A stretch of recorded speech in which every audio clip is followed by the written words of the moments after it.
નમસ્કાર। હરેક બાબતની ખબર રાખતા અને જરૂર પડે ત્યાં ખબર લઈ નાખતા સમાચાર માધ્યમ અપના મિજાજ ન્યૂઝમાં આપનું હાર્દિક સ્વાગત છે। ગુજરાત પોલીસની છબીને દાગ લગાડે એવી એક ચોંકાવનારી ઘટના હાલ ચર્ચાનો વિષય બની છે। ઘટના છે રાજકોટ શહેરની, જ્યાં ટ્રાફિક પોલીસમાં ફરજ બજાવતા એક એએસઆઈ પર ગંભીર આક્ષેપો થયા બાદ આખરે તેમની સામે કાર્યવાહી કરવામાં આવી છે।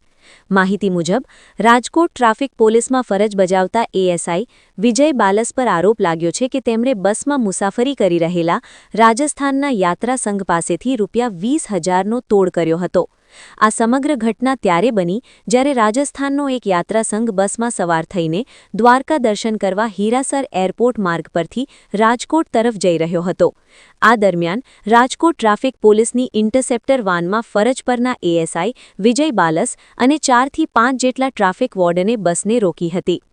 આરોપ મુજબ બસમાં પાર્સિંગ અન્ય રાજ્યનું હોય, ટ્રાફિક બાબતોના કારણો બતાવીને યાત્રા સંઘ પાસેથી ₹20,000ની માંગણી કરવામાં આવી અને ત્યારબાદ આ રકમ લઈ લેવામાં આવી હતી। પરંતુ યાત્રાળુઓ સુરેન્દ્રનગરના એસપી પ્રેમસુખ ડેલુના ગામના હોવાથી તેઓએ આ ઘટનાની જાણ તેમના સુધી પહોંચાડતા મામલો ગંભીર બન્યો હતો। ત્યારબાદ એસપીએ તરત જ હસ્તક્ષેપ કરીને ડીસીપી જગદીશ બાગરવાને આ અંગેની જાણ કરી હતી, જેથી તેઓએ તોડબાજ એએસઆઈ પાસેથી ₹20,000 યાત્રા સંઘને પરત અપાવ્યા હતા।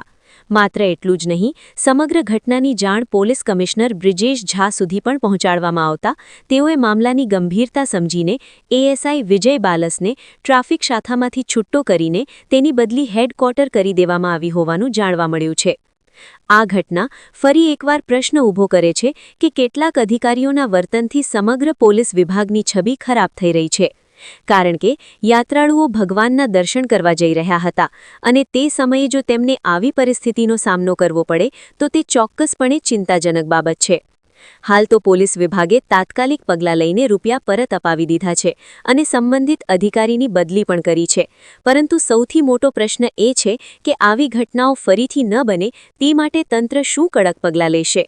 આ સમગ્ર મામલે તમારી શું પ્રતિક્રિયા છે? અમને કોમેન્ટ કરીને જરૂર જણાવો અને આવા જ મહત્વના અને સચોટ સમાચાર માટે અપના મિજાજ ન્યૂઝ ચેનલને લાઇક, શેર અને સબસ્ક્રાઇબ કરવાનું ભૂલતા નહીં। ધન્યવાદ।